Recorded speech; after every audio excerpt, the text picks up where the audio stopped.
எல்லாம் செஞ்சு வச்சுட்டு வந்திருக்கோமோ அப்போ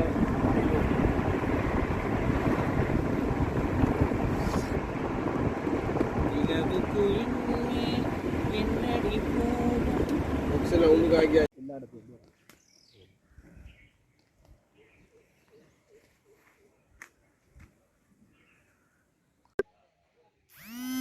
சரி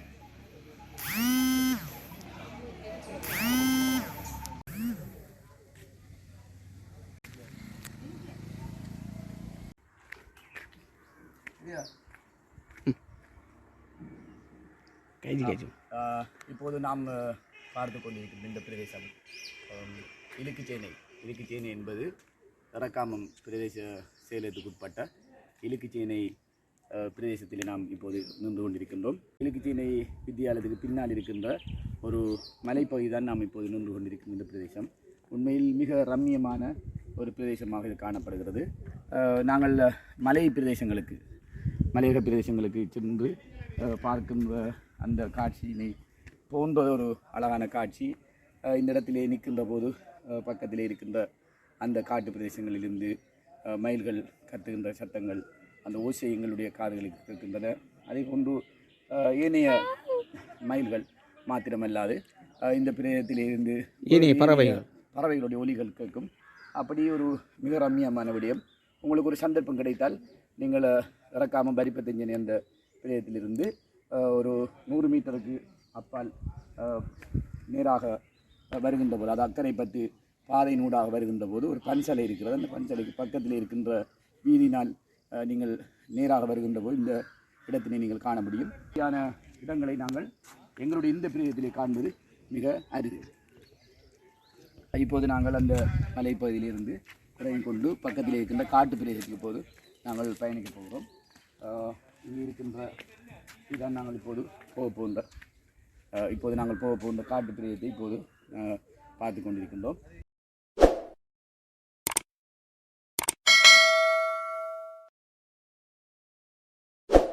இந்த காட்டுக்குள் சென்று இங்கு எங்களுக்கு சத்தம் ஓசைகள் கேட்ட அந்த பறவைகளையும் ஏனைய ஜீவராசிகளையும் நாங்கள் இப்போது சந்திக்க போகின்றோம்.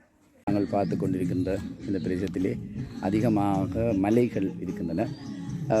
இந்த மலைப்பகுதிகளுக்கு நாங்கள் வந்து இந்த பகுதிகளிலே நாங்கள் உணவு சமைத்து அழகாக குடும்பங்களோடு தங்களுடைய பொழுதுகளை கழிக்கக்கூடிய அழகிய இடங்கள் இந்த பிரதேசத்திலே காணப்படுகின்றன.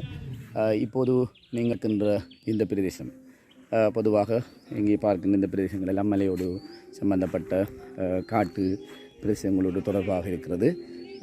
அருகிலே இலுக்குச்சேனை வித்தியாலயம் இருக்கிறது. அந்த வித்தியாலயத்துக்கு பின்னால் இருக்கின்ற இந்த பகுதியை தான் நீங்கள் இப்போது பார்த்து கொண்டிருக்கின்றீர்கள்.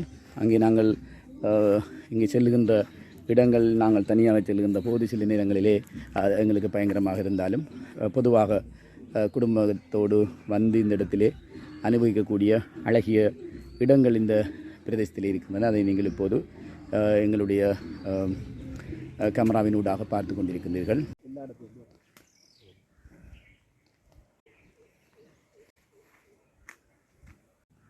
அப்படி காய்ச்சிக்கோங்க. மத்திய மகா வித்தியாலயத்திலே நின்று கொண்டிருக்கின்ற அதான் நடிகன் இதெல்லாம் நீங்கள் இந்த நூறலி அந்த பதில சைட்டுகளுக்கு போனால் வணக்கம் சொல்லுங்க. அவன் தம்பி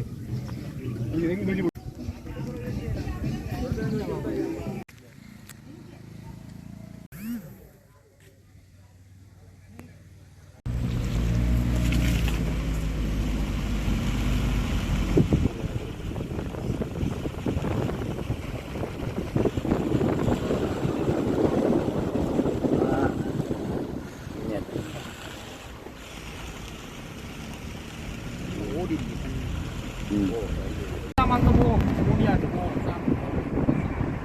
எல்லாம் செஞ்சு வச்சுட்டு வந்திருக்கோமோ அப்போ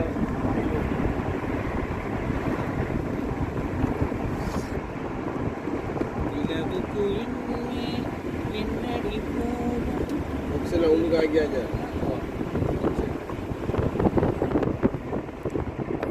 இந்த கணக்கில் எடுபாடு வாங்கி தருவாங்க. ஒரு கணக்கில் எடுபாடு வாங்கி தருவாங்க.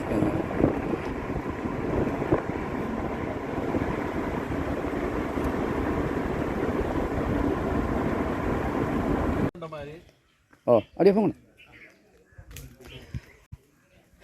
ஓ வீடியோ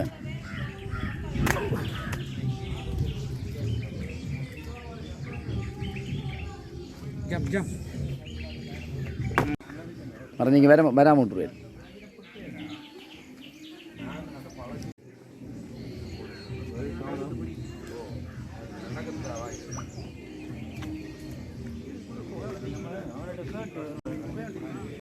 பிரண்டை என்ன செய்ய என்னத்துக்கு வந்து இந்த கால்கள் அந்த மூட்டுகளில் அந்த ஜாயிண்ட்டுகளுக்குரிய சாமான் இதெல்லாம் இருக்கு அந்த சத்து அந்த ஜெல் ஜெல் ஜெல் கொலஸ்ட்ரால் அதுக்கு பாய்க்கணும் சரி கொலஸ்ட்ராலுக்கும் பாவிக்கிறாங்க ஆனால் அந்த ஜாயிண்ட்டுகளுக்குரிய தானே சம்பல் போடுவாங்க மூட்டு வலிகளை இல்லாமல் செய்யும் இது அதான் அதான் சார் இதில் பூர்வீகமான விளக்கம் உண்டு இது ஒரு ஆன்டிபயோட்டிக் என்னன்னு சொன்னால் இந்துக்கள் வந்து சிவப்பு தையல்ல இதை நாட்டுறவங்க என்னன்னு சொன்னால் அநேகத்தில் பண்டிகைகள் அதில் வைரஸ் எல்லாம் வெளியேறாம இது இதில் மனம் அடித்தா பண்டிகை ஏரியாவில் நிற்காது தோண்டும் தானே தோண்டுறதுக்காக வேண்டி சவத்தை தோண்டும் இதை தலைமாட்டில் ஒரு 3 இது 2 அப்படியே கடைசி 2 வச்சு மூடிடுவாங்க இது வந்து ஒரு ஆன்டிபயோட்டிக்கான ஒரு மூலிகை பெருமதியான மூலிகை பன்றி வந்து அந்த அதில் சவங்களை தோண்டாமல் பிரேதங்களை தோண்டாமலுக்காக அந்த காலத்திலிருந்தே இந்துக்கள் வந்து அவர்களுடைய ஆசிரியர் ஆலோசகர் சாந்தகுமார் சார் அவர்கள் சிறப்பாக வழங்கியிருந்தார்.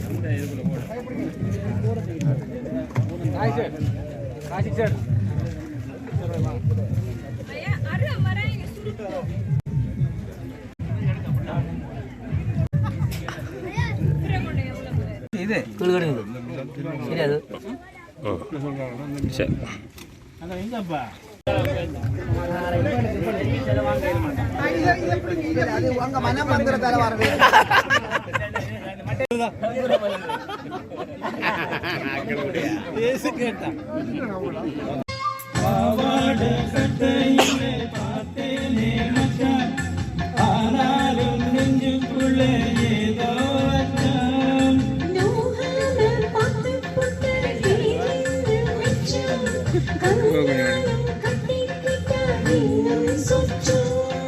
அச்சி வெள்ள பேச்சில